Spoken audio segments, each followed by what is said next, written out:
Hey crew, just checking in as we finish out June. We head into the bulk part of our summer. We're coming off a great weekend at Flutterfest. We sent 4 teams. We competed really well, and most importantly, I think we all had a ton of fun, which is what we're really training for, right? So I wanted to update you on where we're at with our programming and what the rest of the summer is going to look like. So if you've heard me talk about it in class, what we do when we program is we take a year-long view of our fitness. So yeah, we are used to doing these 7-week long cycles. We kind of haven't seen a test and retest week because what we do is a lot of foundational building throughout the summer, fall, winter, and then kind of the springtime is when we compete, right? That's when the open happens, and then that's where CrossFit Games competitors continue on with their training, and we might as well just follow their schedule because we like to follow along with them, right?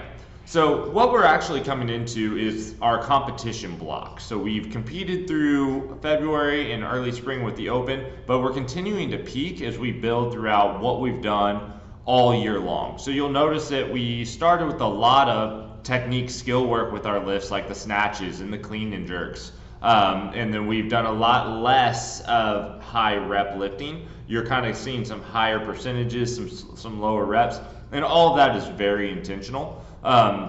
Once the CrossFit Games happen and we kind of follow along with their season as well, we'll get more into those foundational rebuilding as a new year starts. But right now what we're looking at is peaking as competitors, peaking as people of what we've put in with the time over the last 12 months. So really dialing back, focusing, taking coaching, doing all the things you've done really, really well should be showing up in your workouts over the summer time frame. The things that we're going to be looking at a lot of this summer is going to be kind of what I just mentioned. So the snatches and the clean and jerks. You're going to see some really heavy snatches, some really heavy clean and jerks. We're going to mix that up. We're going to do split jerks only some days. We'll do power snatches some days. But we are looking at getting all of that technique work and refining it into that high power output. So those lifts are very technical. We do a lot of coaching on them. And so it almost needs a full year to dial those in to where we hit finally 90% lifts and things like that. So be on the lookout for highly technical, very heavy Olympic lifts. If that's not your jam, obviously talk to your coach about that. We've got lots of different scenarios, lots of different athletes, lots of different goals. So we can kind of manipulate what we're doing there to make sure that we're getting you where you want to be. But otherwise, just we are going to peak those lifts. Along with that, if you ever watch the games, they kind of get outside the realm of your standard CrossFit list. So they do some weird stuff. So you're going to start to see some odd object moving. So not necessarily barbell cycling or your standard gymnastics. Things like shuttle runs with an implement or bear crawls or just moving your body in ways that we don't always ask you to move your body. What I would say is after watching this weekend at the Floater Fest, what I'm most proud of is our gym did really, really well on the implements that no one's ever seen before. So they had parallel bars, they had a lot of kayaking events, water events, burpees on a lily pad. Definitely make sure you watch Katie's video on that one.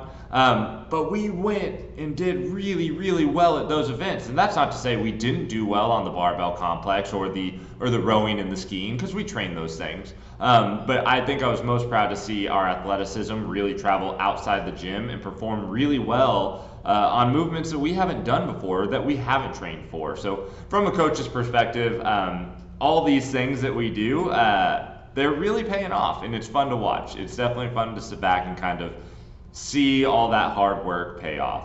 And then lastly, I've said it before, I'll continue to say it again. Unfortunately, your owner is a big time runner. It's summer, it's hot, but it's also really, really nice out. You're going to see us get outside the gym relatively often. So at least once a week, we're going to be running. Not necessarily, hey, we're going to go do mile repeats because I want you to stay as members of my gym. But seeing just running within the workout, within the Metcon, so a 200 meter or 400 meter, just to kind of work on that.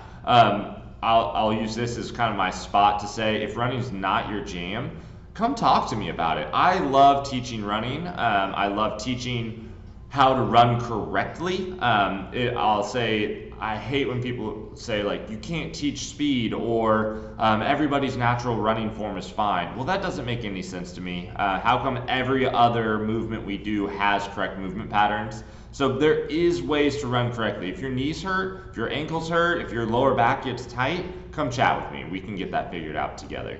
But anyway, I want to let you know that this is our final peak phase of the programming. So over the next probably 6 to 8 weeks, that's what we're looking at, is that peaking. And then when we get into the fall, we'll reset and we'll start building up for next year's Open. So I'm excited to see all of that hard work. I'm excited to see some big numbers getting put up and really technical lifts. And I'm excited to see us just do some things because they're fun to do. So come see me, come join me at the gym. I'm excited to have you. Enjoy your vacations. But otherwise, thanks, and we'll see you around.